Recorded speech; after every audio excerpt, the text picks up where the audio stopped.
le but de cette association, c'est de faire connaître évidemment l'éco-construction, tous les matériaux, toutes les techniques, tous les savoir-faire qui existent sur la région PACA. Donc notre principal objectif, c'est aussi d'organiser avec des salons nos présentations, nos savoir-faire, et également des conférences. Et notamment, la première conférence cette année va être présentée ce vendredi 1er avril sur la ville du Canet des Morts, en fin d'après-midi. Donc vous pouvez... Oui, effectivement, c'est pas le premier, c'est le vendredi 31 mars en soirée. Donc vous pouvez nous retrouver sur nos stands, puisque nous sommes 5 représentants des éco-bâtissons sur ce salon. Et on va donc se suivre un petit peu pour vous présenter dans la chronologie les actions qui sont nécessaires évidemment à la construction dans la région. Donc je me suis dit que j'allais vous présenter un petit projet que j'ai fait l'année dernière avec d'ailleurs quelques entreprises de l'association. Et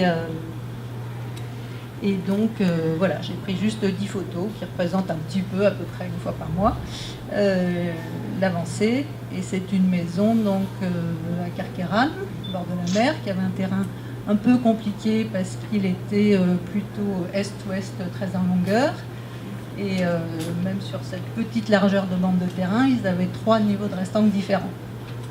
Donc pour combiner, d'avoir un peu d'orientation sud quand même pour le bioclimatique, d'avoir la vue sur la mer qui était à l'est, etc. On a dû un petit peu composer. Mais on a réussi donc à faire un plan qui convenait aux clients et qui soit un petit peu original. Donc au niveau de la construction, ils voulaient quelque chose de très écologique. Et c'est un choix donc d'ossature bois et remplissage bottes de paille, parce qu'ils voulaient participer aussi, et donc ça ils se sont dit qu'ils pouvaient le faire un petit peu. Donc ossature bois, remplissage paille pour les murs, mais aussi pour le plancher et pour la couverture. Donc elle est extrêmement bien isolée. Et donc on a... je suis allée les voir au mois de novembre parce qu'ils avaient eu un petit souci qu'ils n'avaient pas encore reçu leur poêle, donc ils n'avaient aucun chauffage. En novembre, on avait commencé à avoir un petit peu froid. Et puis je vais les voir très inquiètes, je n'avais pas dormi pour eux, etc. Et en me disant ça va, vous n'avez pas trop froid, le poêle, etc. Ça vient. Il me dit écoute, on n'a pas encore eu moins de 21 degrés dans la maison, même sans chauffage. Donc j'étais rassurée. Donc une fois que le soubassement béton que vous avez vu avant est fait, donc c'est un peu un autre point de vue, mais on voit que les panneaux de bois sont amenés presque faits. Mais c'est vrai qu'ils avaient un chemin d'accès très difficile, donc camion de taille limitée, donc il y a quelques éléments qui pouvaient arriver faits et d'autres qui étaient fabriqués sur chantier. Donc on monte l'ossature bois, ça c'est des choses qui sont plaisantes, qui vont assez vite. Et donc déjà, peut-être 2 semaines après, tout était fermé, il y avait les menuiseries. Et on voit, peut-être pas très très bien, mais sur cette épaisseur-là, il y a ensuite les bottes de paille de 36 cm d'épaisseur qui vont être mises. On va peut-être les voir là. Elles sont un peu cachées, mais elles sont mises. Il y a le pare-vapeur qui est mis dessus, et ensuite quelques tasseaux pour pouvoir passer les gaines d'électricité ou autre, avant de fermer avec le fermacelle en finition intérieure. Ensuite, il y a, en complément de ossature bois et paille, une isolation encore extérieure en fibre de bois dense de une dizaine de centimètres. 6, voilà, certaines façades un peu plus. Donc là, on est dans la phase isolation extérieure. Et ensuite, ça passe vite, dans les photos où, par choix esthétique, il y a certaines façades qui sont bombardées et d'autres qui sont avec un enduit à la chaux par-dessus. En général, ils avaient choisi les façades sud et est pour le bardage parce que c'est moins fragile qu'au nord où ça change de coloration assez souvent quand on met du bardage au nord, donc on a essayé d'éviter ça. Donc on a fait un peu moitié-moitié, ça donne un petit côté chaleureux et moderne et qui va bien au bord de la mer aussi. ça ne va plus. Ensuite, le client qui voulait s'investir, il s'est bien amusé après sur la fin. Donc nous, on avait un peu terminé notre mission quand c'était bien clos et couvert. Et il a fait tout l'intérieur et il s'est fait un plaisir après sur ma demande de m'envoyer les photos de ce qu'il a fait. Donc il a fait un peu il a fait tout le parquet, sa cuisine, etc. Donc il y a des espaces ouverts. À droite, c'est un espèce de petit salon vidéo avec ses haut-parleurs encastrés dans le plafond, Lignotrend. Donc ça a été un peu compliqué, mais très réussi au final. Là, on voit bien ce plafond de son petit salon audio où ces éléments Lignotrend sont légèrement rainurés, voilà, merci. Voilà, pour une excellente préparation acoustique. Donc il a ça dans son petit salon et dans le salon en règle générale, sauf la partie qui est vraiment sur la cuisine où là le plafond est lisse parce que sinon ça peut être un peu sali et difficile à nettoyer. Donc vu de l'extérieur et de haut, on a la partie qui est encore un peu semi-enterrée même dans la partie habitable. Donc il y a une petite bande seulement qui dépasse là, qui est enduit, une petite partie en toit plat parce qu'on voulait pas faire trop de grand toit parce que c'est la maman qui habite au-dessus qui voulait garder la vue, enfin bon, il y avait aussi ça à gérer. Donc une petite partie de toit plat sur lequel on a mis des panneaux solaires thermiques. Les panneaux sont particuliers, ils contiennent déjà l'eau dans le panneau, donc il n'y a pas de ballon d'eau chaude à l'intérieur. Donc c'était un peu un gain de place. Et puis la toiture est courbe en bac acier cintré, donnant un côté un peu contemporain et pareil un peu plus doux aussi pour la vue des voisins. Voilà, donc l'architecture bioclimatique, un petit rappel, hein, donc c'est des maisons qui sont conçues pour être fraîches en été, chaudes en hiver, toutes seules comme des grandes. C'est-à-dire sans technologie, sans... voilà, on est dans un concept où on s'est inspiré du Maghreb pour la fraîcheur d'été, on s'est inspiré de techniques constructives canadiennes ou nord-américaines pour le chaud, pour le froid. Donc le principe, et là j'ai que 7 minutes, on va aller un peu vite. Là donc dans l'habitat traditionnel, bon, en fait ils savaient très bien construire le climatique, sauf que maintenant les gens ne veulent plus habiter dans des maisons avec des toutes petites ouvertures, des petites pièces. Donc on est plutôt maintenant sur l'ouverture un petit peu plus grande, on fait des grandes ouvertures vitrées. Voilà, donc le principe en été, c'est qu'on va mettre des protections solaires qui vont faire que le soleil ne rentre pas. Par contre, la lumière rentre dans la maison, mais pas le soleil. Et on va se débrouiller pour rafraîchir la maison. À peu près, la nuit, il faut qu'il y ait à peu près 30 cycles de volume d'air qui circulent dans la maison. Vous voyez. De façon à ce que le matin, la maison soit très fraîche. Et donc, on va mettre après des systèmes d'inertie à l'intérieur des maisons, que cette fraîcheur puisse venir s'installer dans les murs, dans l'inertie qui a été pensée, conçue à l'intérieur de la maison. Voilà. L'hiver, c'est le contraire, on va profiter donc de la déclinaison solaire pour laisser bien entrer le soleil dans la maison. Donc là, à ce moment-là, donc les surfaces vitrées remplissent tout à fait leur office. Il faut savoir qu'un mètre carré de vitrage, c'est 600 watts thermiques par mètre carré, donc ça fait des belles entrées, ça fait des kilowatts qui rentrent là. Donc là c'est pareil, le soleil vient s'installer dans les murs, donc toujours pareil, on va profiter de l'inertie intérieure de la maison pour absorber toutes ces calories solaires.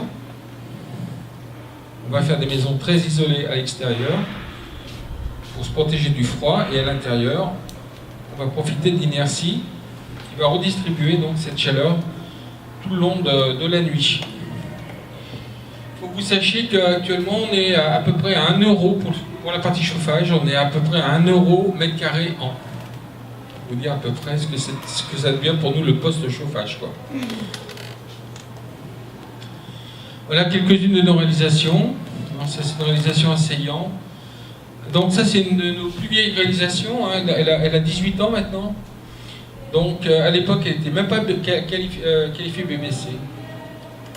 Elle ne répondait pas du tout aux normes BPC, et pourtant je suis déjà à 1 € kWh, mètre carré par mètre carré.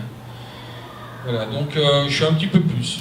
Voilà, la maison elle fait 180 mètres carrés, on consomme 250 € de chauffage par an. Donc vous voyez donc le principe des murs d'inertie, là en fait c'est des cloisons qui sont en briques de terre. Donc c'est toujours pareil, c'est ça qui va faire un petit peu le radiateur ou le climatiseur de notre maison. C'est ces éléments d'inertie qu'on répartit un petit peu partout dans la maison. Voilà la maison, vous voyez donc c'est très lumineux, hein, mais on est à l'ombre. Voilà. Une maison botte de paille, toujours le même principe. Donc là, la paille a peu d'inertie, il faut le savoir.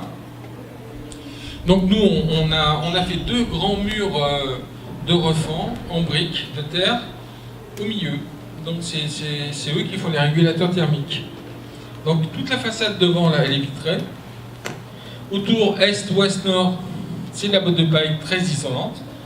Il nous a fallu de l'inertie, donc c'est 2 grands murs de refend qui sont au centre de la maison, qui font office de régulateur thermique. Donc chaque fois, à chaque projet, on sait s'adapter. Donc là, on va vite passer. Donc voilà, alors c'est un peu dommage parce que les photos sont écrasées, hein, visiblement, et donc l'esthétique de la maison, vraiment, ne ressemble pas tout à fait à ça. Vous l'imaginez plus. Mais je sais pas ce qui se passe. Voilà, ça c'est une maison qui elle était intéressante parce qu'elle est faite à Gréolière, donc on est à 1100 mètres là. Donc nos clients étaient très inquiets parce qu'ils avaient un petit bébé. Et en fait, avec cette maison-là, ils ont dépensé 1 mètre cube de bois pour l'hiver. Autant vous dire que c'est impressionnant. Eux-mêmes, qui étaient très inquiets, ils voulaient faire une grosse chaufferie. On leur a dit non, arrêtez avec la chaufferie, il n'y a pas besoin de chaufferie. Donc ils voulaient mettre du chauffage de sol de partout. J'ai dit mettez les tuyaux, mais pour le moment, ne mettez pas de chaudière, mettez rien, mettez juste les tuyaux, puis achetez un petit poêle à bois, puis vous verrez bien. Ça fait 3 ans qu'ils ont le petit poêle à bois. Ils avaient presque honte de me montrer leur tas de bois où ils avaient tapé qu'un mètre cube dedans, quoi. Bon, alors ça c'est vraiment dommage parce que là, c'est un peu... J'ai presque envie de vous la montrer sur l'écran ici parce que là elle fait vraiment chichoun, quoi, mais bon. C'est pas un réglage, ça? Je pense que c'est la définition, je pense. Pas le projecteur? Il y a quelqu'un qui s'y connaît, là?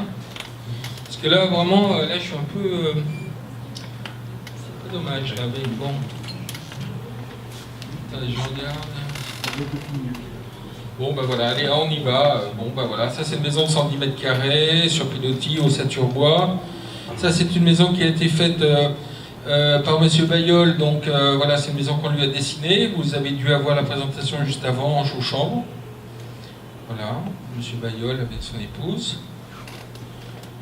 Bon, la maison maintenant, il faut l'imaginer toute finie, il y a une belle terrasse devant. Voilà d'autres réalisations au Saturbois. Allez, on passe vite parce que voilà, avec une toiture photovoltaïque. Entièrement autonome cette maison, celle-là est positive. Voilà, une maison dont Béatrice a fait le suivi de chantier à Olioul, hein, une jolie maison, qui est maintenant terminée. Pareil, dommage, la photo l'écrase alors qu'en fait elle est beaucoup plus allongée que ça. Voilà, maison bioclimatique à Valbonne. Vous voyez, au niveau des designs, on a à peu près tout, mais vous retrouvez toujours les mêmes principes. Grande façade sud vitrée, entrée solaire sud importante, protection solaire, les éléments d'inertie à l'intérieur. Après, le design, bien sûr, il peut évoluer à l'infini. Voilà, donc on est dans les grosses villas, là, qui paraissent toutes petites, ici, mais bon, voilà. Voilà, là c'est une maison intégrée à une colline, hein, donc organisée en restanque. Il fallait vraiment donc faire quelque chose de plus intégré possible. Donc voilà, on s'est mis dans les restanques et on a procédé en architecture palier, ce qu'on appelle. Voilà, encore d'autres maisons. Donc vous voyez, ça va du très contemporain, voilà, ça peut être très contemporain. Et on fait aussi des intégrations aussi à l'intérieur d'un village, vous voyez. Bon, pareil, là on avait une maison de village de rénovation, on a ouvert un maximum au sud, on lui a carrément fait cette espèce de serre en bas, et la serre donc amène pas loin de 20 kg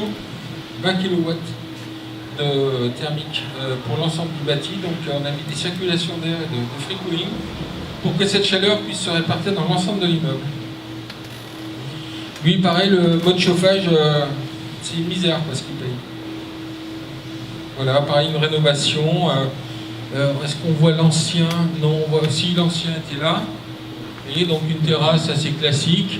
Et lui, on a fait cette grande serre vitrée sur la partie sud, protégée donc toujours pareil l'été par une avancée de casquette toiture. Et l'hiver, donc il y a des belles entrées solaires. Je peux vous dire que ça a bien changé la maison, quoi. Vous voyez les intérieurs que ça fait. On amène la lumière d'une façon vraiment intéressante. Autre rénovation, avant, après. Donc là, je vous présente une petite extension. Alors elle paraît plus petite en réel, puisqu'elle fait 75 mètres carrés sur une rehausse en plein milieu d'Aix-en-Provence, où malgré l'architecte des bâtiments de France, on a pu arriver à ce résultat-là dans le quartier des facultés à Aix-en-Provence. Donc maintenant, le bois est toléré quasiment partout, puisque la loi est passée il y a bientôt 3 ans, en octobre 2013, où on ne peut plus nous empêcher de faire des façades en bois. Donc ça, c'était sur Aix-en-Provence. Là, c'est de l'autre côté. Alors c'est une rehausse. La maison existante était dessous, ici. Donc on a crevé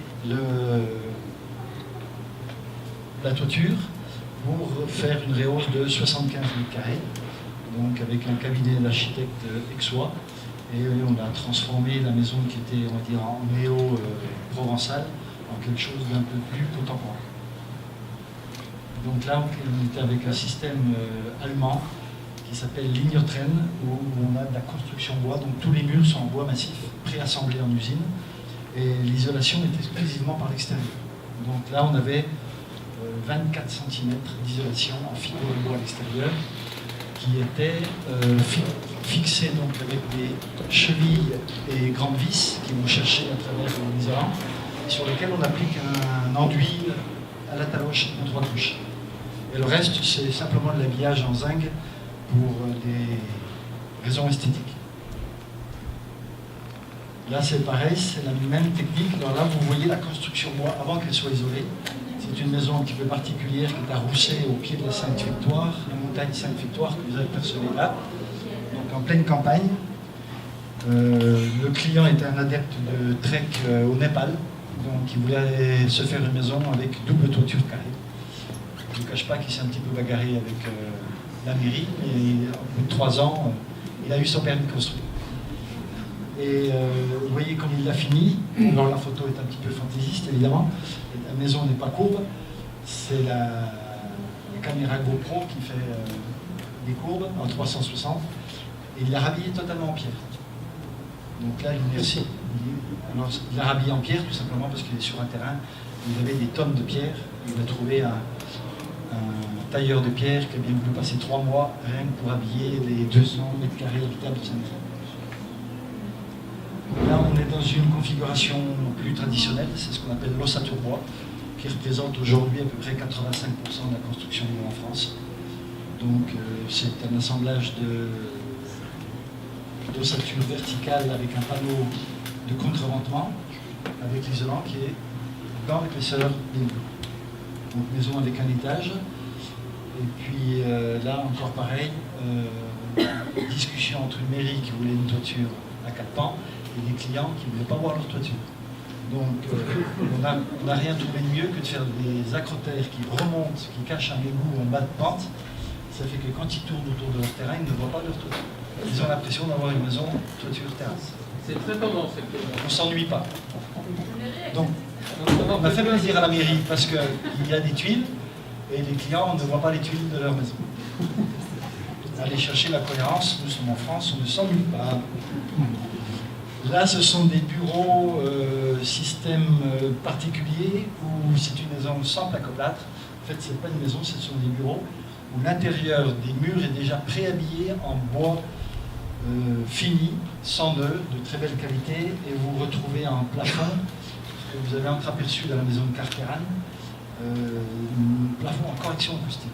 Donc ce sont des bureaux qui, eux, étaient rhabillés avec un panneau décoratif. Et vous voyez aussi des brises soleil que l'on a disposées en fonction de la course du soleil. Là, c'est la façade ouest du bâtiment. C'est 200 mètres carrés de bureau. Là, vous avez une vision un petit peu fantaisiste aussi de l'intérieur de la maison de Carqueiranne. Vous voyez donc l'ossature en murale qui va recevoir l'ensemble des bottes de paille. Et vous avez une toiture qui est effectivement galbée, mais rassurez-vous, un peu moins que celle-ci. On s'amuse un petit peu. Voilà. Donc il y a une toiture galbée qui est réisolée en paille. Ici, on distingue les bottes de paille juste là-haut, en surtoiture. Alors d'autant plus que la photo est à peu près réduite d'un tiers. La maison est quand même plus longue que profonde. Là voilà, fini. Toujours aussi pointu. On pourrait croire que c'est un phare à Brest. C'est toujours en bord de mer, mais à Carqueiranne. Donc on installe aussi des toitures végétales, donc traitement et rétention à la parcelle des eaux de pluie. Et donc le troisième volet, c'est le traitement des eaux usées d'une habitation. Donc là, c'est là que j'interviens en tant que bureau d'études pour la conception des systèmes chez les particuliers, mais aussi pour aussi d'autres systèmes plus industriels, enfin plus agricoles, on va dire, ou pour les gîtes. Je vais vous expliquer un peu tout ça, plus clairement. Donc, sur une photo juste après, oui, alors là, les plans ne sont pas encore là, mais là, ce qu'on a, c'est le corps du traitement. Ce sont des bacs étanches dans lesquels on remplit des graviers, du substrat, et dans lequel on plante des plantes style roseau, aquatiques, semi-aquatiques, qui vont permettre, avec leurs racines, de développer